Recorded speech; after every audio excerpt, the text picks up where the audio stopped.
What are the aims of tonight? Our aims are addressing the assumption of Christians can't do real science, exploring the evidence of the medical and historical impact of Christian scientists, and identifying causes that allowed Christian scientists to excel professionally. Some activities that I have planned for you and I hope we get into as the talk we currently do, which is then followed by a case-based discussion. So I would like to ask you to listen very attentively because our discussion is probably going to revolve around the cases presented.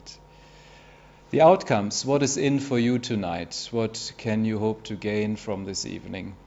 You will be able to address common misconceptions about professing Christians in science and medicine, and you will learn how to apply their causes for succeeding professionally to your own life. First of all, I would like to address the assumption Christians cannot do real science, which appears to me to be nothing more than a myth. And Aldous Huxley's indictment, most of one's life is one prolonged effort to prevent thinking, seems frightfully true. And who are these three scientists that are depicted on the chart? Any suggestions? Just call out the names. Simpson in the middle, yeah. Any other thoughts? Maxwell, yes. Who's Maxwell? Maxwell, on the bottom right is Joseph Lister, and Maxwell is on the top left. Very good.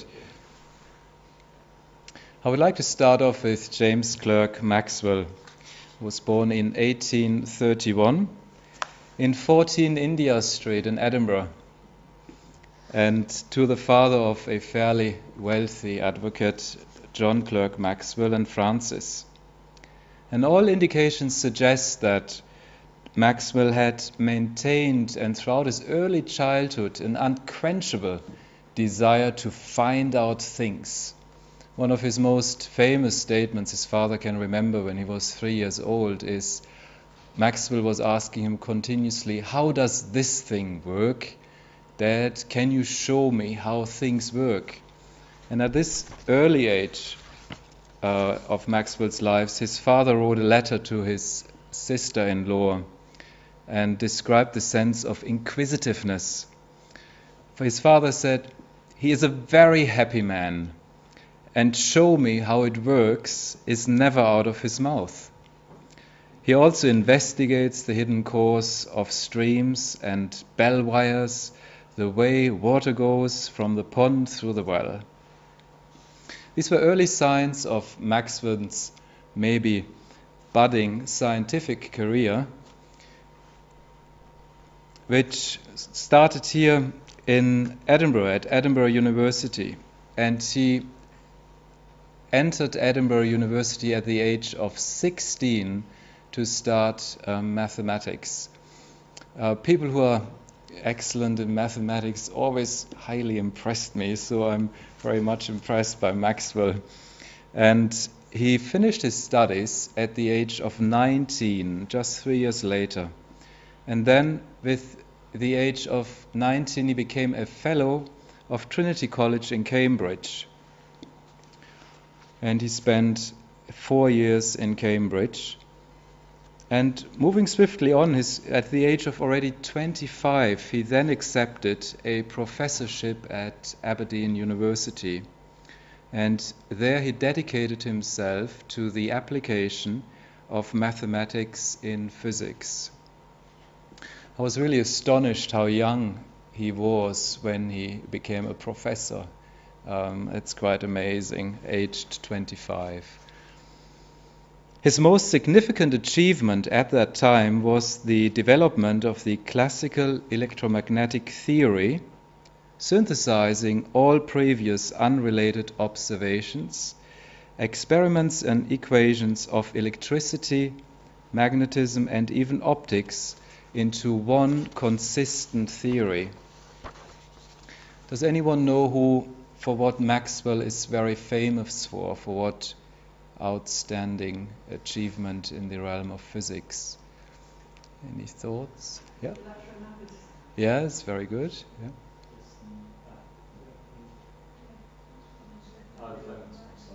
Yeah. Yeah. Came very close. Yeah. This all sort of is summarized in Maxwell's equations, which demonstrated that electricity, magnetism, and even light are all manifestations of the same phenomenon, the electromagnetic field. And Maxwell's work in electromagnetism has been called the second greatest unification in physics after the first one carried out by Isaac Newton. And Maxwell's research significantly influenced today's X-ray, CT, and MRI technology, which then had its effect in medicine. Einstein's opinion of Maxwell's scientific significance is rather interesting. He himself described Maxwell's work as the most profound and most fruitful that physics has experienced since the time of Newton. Einstein kept a photograph of Maxwell on his study wall alongside with a photograph of Faraday, Michael Faraday, and Isaac Newton. What do we know about Maxwell's faith? Ivan Tolstoy, author of one of Maxwell's biography, remarked, "At the frequency of which contemporary authors omitted the subject of Maxwell's Christian faith while writing short biographies about Maxwell." Maxwell was attending both Presbyterian and Episcopalian services as a child, and at the age of 22 he underwent an evangelical conversion. In a letter to Reverend Taylor, he wrote of his personal spiritual situation as follows: "I have the capacity of being more wicked than any example that man could set before me, and that if I escape, it is only by God's grace." He not only understood his own sinfulness, but also was aware of the solution. In another letter he wrote to one of his relatives, he observed the preaching of a Reverend Lewis and commented in the following: "Lewis preached on 'You must be born again,' showing how much he and all the world and ourselves needed to be born from above. Then he described the changes on a man newborn and his state and privileges. I think he has got a good hold of the people and will do them good and great good." To summarize Maxwell, his life, his personality, I sort of would describe him, and these are some personal observations I picked out, but he seemed to be relentless inquisitive. There was no stopping for him to explore and to find out. He never stopped learning, and he kept on discovering and exploring. The next person I would like to talk about is Joseph Lister. He came from a very prosperous Quaker home in Upton, Essex. And why do I link the Medal of the Nobel Peace Prize with Joseph Lister's background as a Quaker? Are there any ideas what the connection may be? I found this quite another interesting fact of history, that the Quakers were awarded the Nobel Peace Prize in 1947 for their efforts in promoting peace. The Quakers, as they are commonly known, are also known as the Religious Society of Friends. Lister's scientific career: he initially started to study arts at the age of until the age of 25, but then he felt that he made a wrong decision and embarked on studying medicine, and finished with a bachelor's of medicine and entered the Royal College of Surgeons. In 1854, Lister became first assistant to and friend of surgeon James Syme at the University of Edinburgh.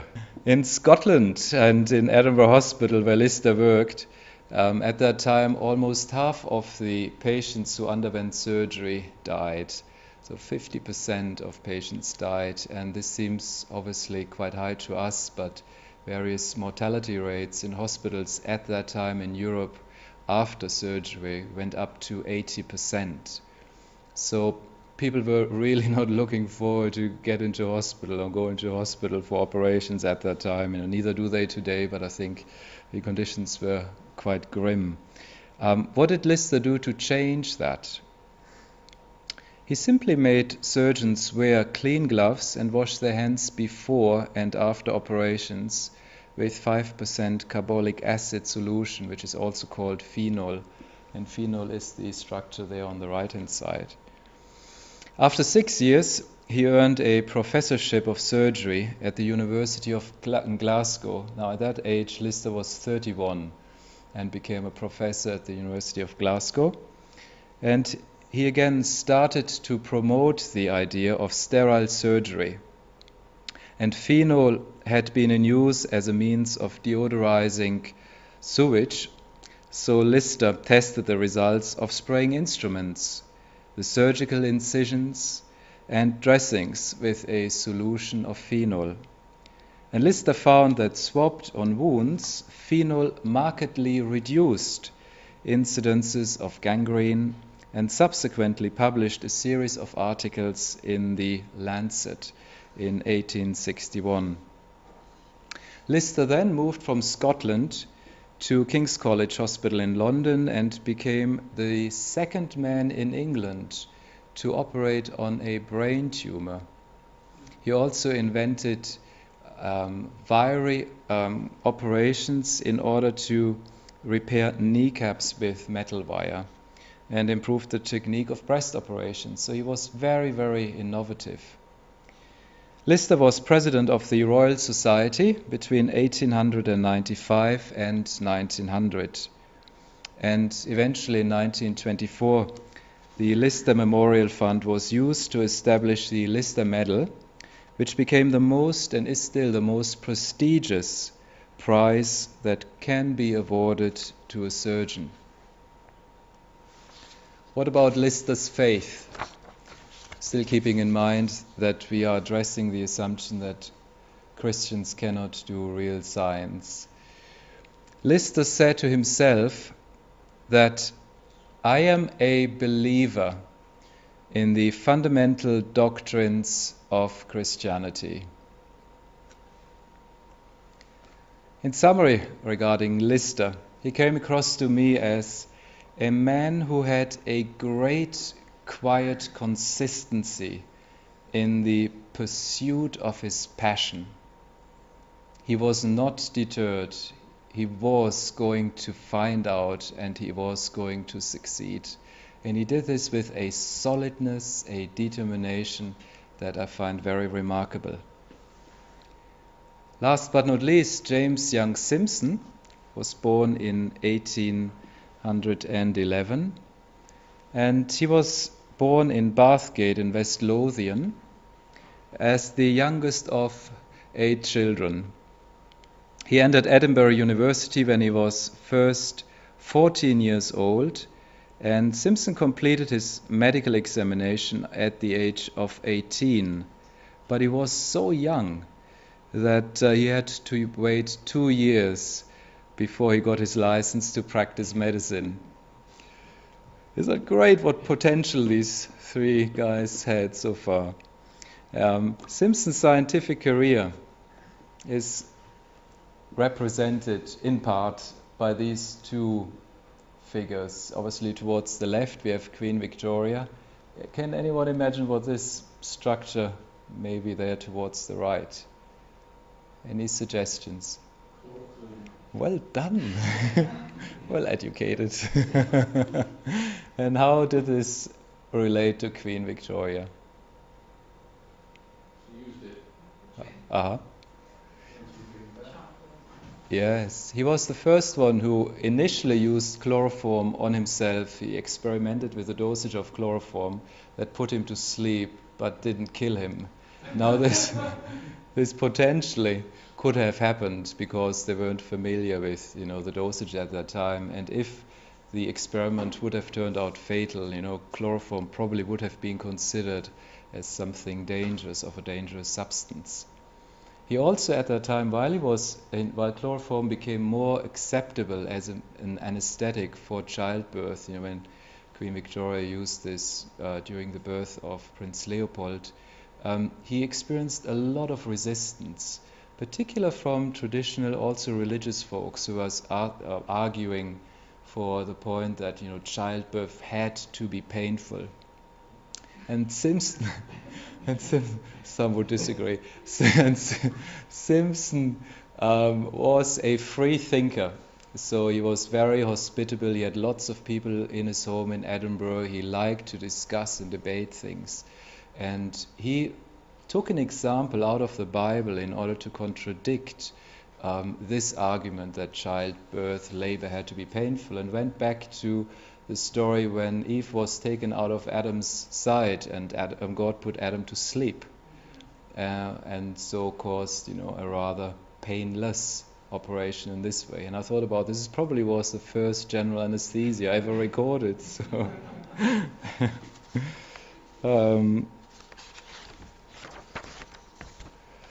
yeah. And about Simpson's faith, he came across to me as someone who had a very lively faith. A reporter once asked Simpson to name his greatest discovery. The newsman, no doubt, to be given an example from anesthesia, obstetrics, or services to the Queen. Simpson's unexpected reply was, "When I found I was a sinner and that Jesus Christ was my Savior."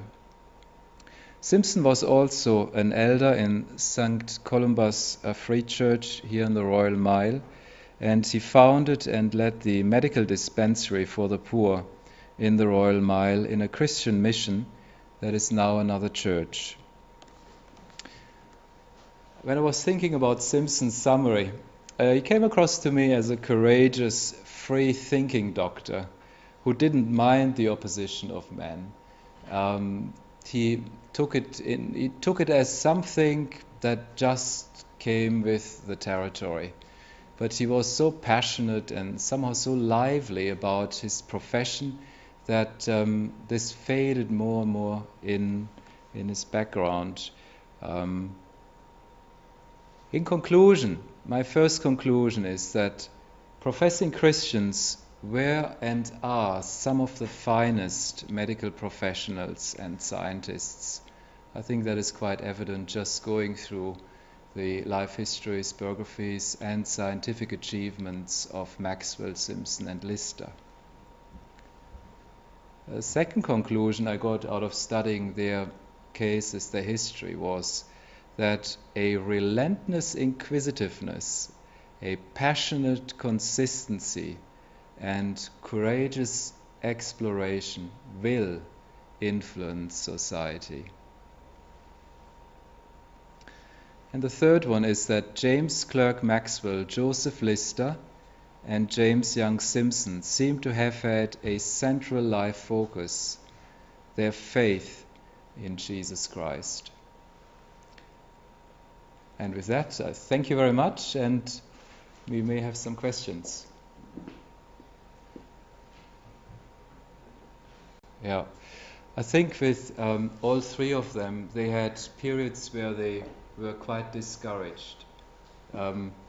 And their faith seemed to me, it was not only an anchor or a reference point, a framework that guided their life, but actually a very strong source of encouragement just to continue. Simpson and Lister had actually some conflicts here while Lister was in Glasgow, Simpson was in Edinburgh. And there were some conflicts going on about the validity of aseptic surgery.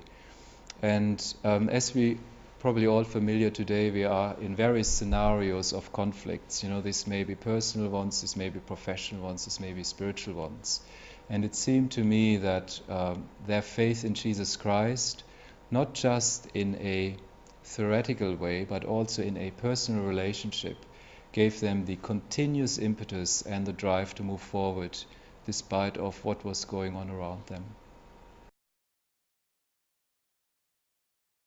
Yeah, I would then define the term Christian. What does it mean to be a Christian? And so I probably would ask the person who said, "Oh, everyone was a Christian," would ask them, what do you understand being a Christian is? And they may come up with, a religious definition. The Christian believes in the Bible or what have you not. But I think the outstanding criteria of Simpson's, Lister's, and Maxwell's life was that they not only had a mental knowledge about what Christianity meant to them, but they also had a heart relationship with a person they described, as Jesus, and they believed in him as the Son of God with all the ramifications. And I would focus on that relationship and how that relationship then would work out in my life. What are the effects of that relationship? Sometimes we can get quite in theoretical arguments with people, but and I bring a quote actually right now from Ravi Zacharias that relates to that. The single greatest obstacle to the impact of the gospel has not been its inability to provide answers, but the failure on our part to live it out. And I think that is really true, because people get so much information and we can deliver information to them, but actually they want to see evidence. How does this work out in my life? How does God help me in my life practically? And if I can show them, explain to them, tell them a story, witness to them what were defining moments in my life when I experienced God. When I was sick, he healed me.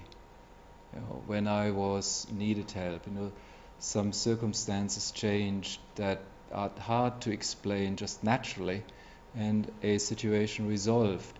So I think, out of my experience, that people then are quite open, because it removes all that theorizing and all that mental framework, and they have something concrete to look at. No, I think it already happened, particularly with Maxwell.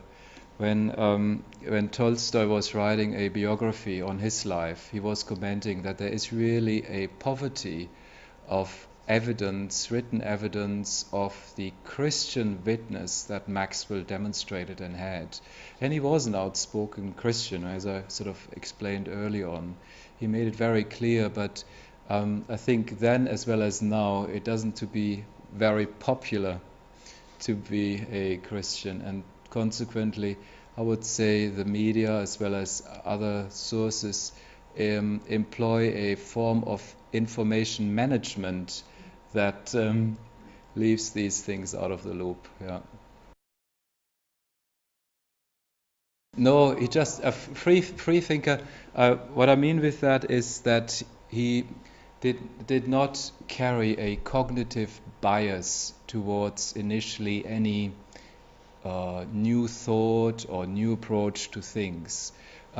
Free thinker, I think, has a negative connotation in the sense that it is maybe sort of associated with Freemasons or any kind of background that would oppose outspoken what we define evangelical Christianity. When I use the term free thinker, I mean a person who is really open to explore new things, to think about new approaches, like the example I mentioned of when he was using the Genesis scripture in order to justify biblically why it would be okay to use chloroform for childbirth. That didn't fit in the mold of a certain people group at that time. And he had the liberty just to think about, how things could work differently. So I would use the freedom to think, and to explore mentally, in a positive sense, not in a negative sense.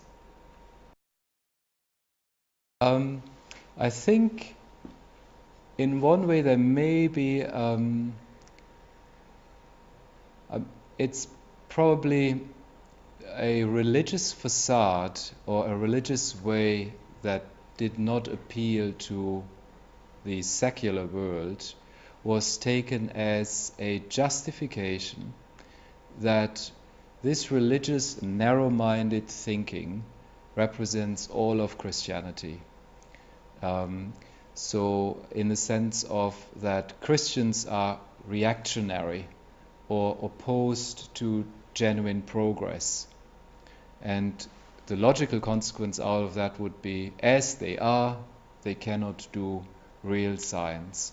That may be one strand of thinking. The other strand of thinking is maybe, how can anyone produce scientific, valid and excellent results if he or she believes in something as unprovable as the existence of a God or the record of the Bible? So for people this didn't make logical sense. So how could these people who believe that kind of stuff, be excellent scientists? And for me, being a medical doctor, being a scientist and being a Christian isn't a contradiction. I think they go very well together. In actual fact, for me it is a huge encouragement to excel, to be excellent, to have values of integrity, to treat patients honorably, respectfully.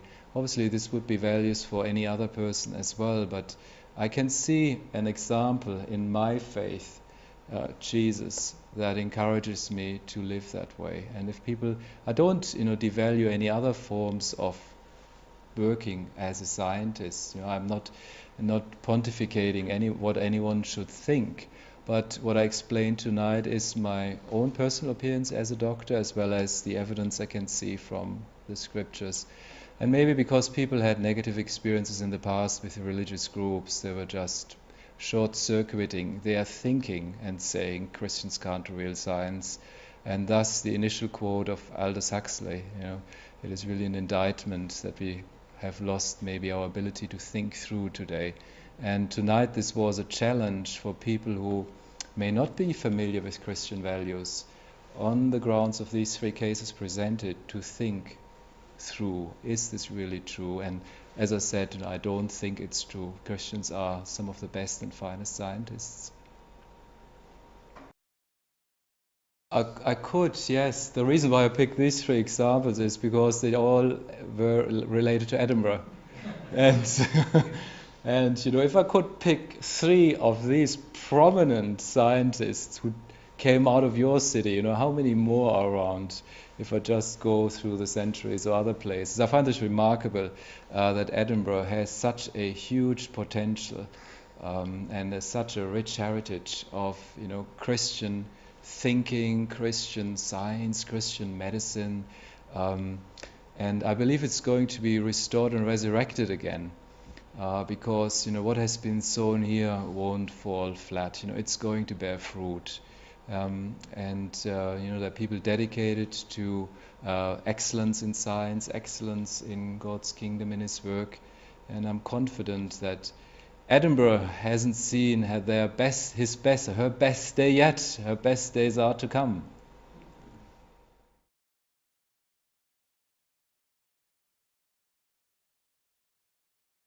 What can you hope to gain from this evening? You will be able to address common misconceptions about professing Christians in science and medicine, and you will learn how to apply their causes for succeeding professionally to your own life. First of all, I would like to address the assumption: Christians cannot do real science, which appears to me to be nothing more than a myth.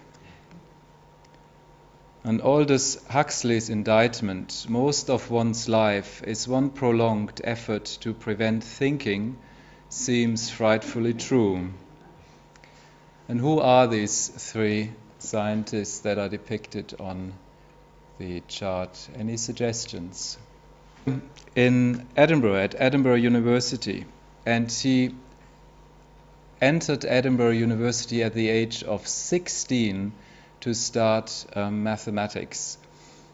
People who are excellent in mathematics always highly impressed me, so I'm very much impressed by Maxwell.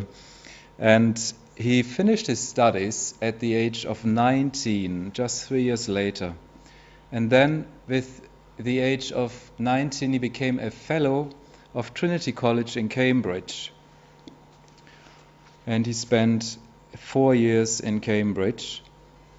And moving swiftly on, at the age of already 25, he then accepted a professorship at Aberdeen University. And there he dedicated himself to the application of mathematics. Just call out the names. Simpson in the middle, yeah. Any other thoughts? Maxwell, yes. Who's Maxwell? Maxwell, on the bottom right is Joseph Lister, and Maxwell is on the top left. Very good. I would like to start off with James Clerk Maxwell, who was born in 1831 in 14 India Street in Edinburgh, and to the father of a fairly wealthy advocate, John Clerk Maxwell and Francis. And all indications suggest that Maxwell had maintained, and throughout his early childhood, an unquenchable desire to find out things.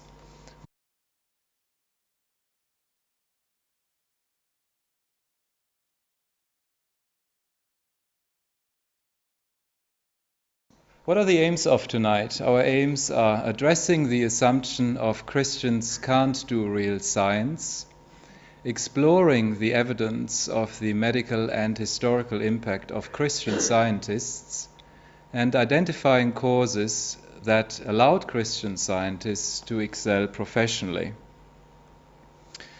Some activities that I have planned for you, and I hope we get into as the talk we currently do, which is then followed by a case-based discussion. So I would like to ask you to listen very attentively, because our discussion is probably going to revolve around the cases presented. The outcomes, what is in for you tonight? One of his most famous statements his father can remember when he was 3 years old is, Maxwell was asking him continuously, how does this thing work? Dad, can you show me how things work? And at this early age of Maxwell's life, his father wrote a letter to his sister-in-law and described the sense of inquisitiveness. For his father said, he is a very happy man, and show me how it works is never out of his mouth. He also investigates the hidden course of streams and bell wires, the way water goes from the pond through the well. These were early signs of Maxwell's maybe budding scientific career, which started here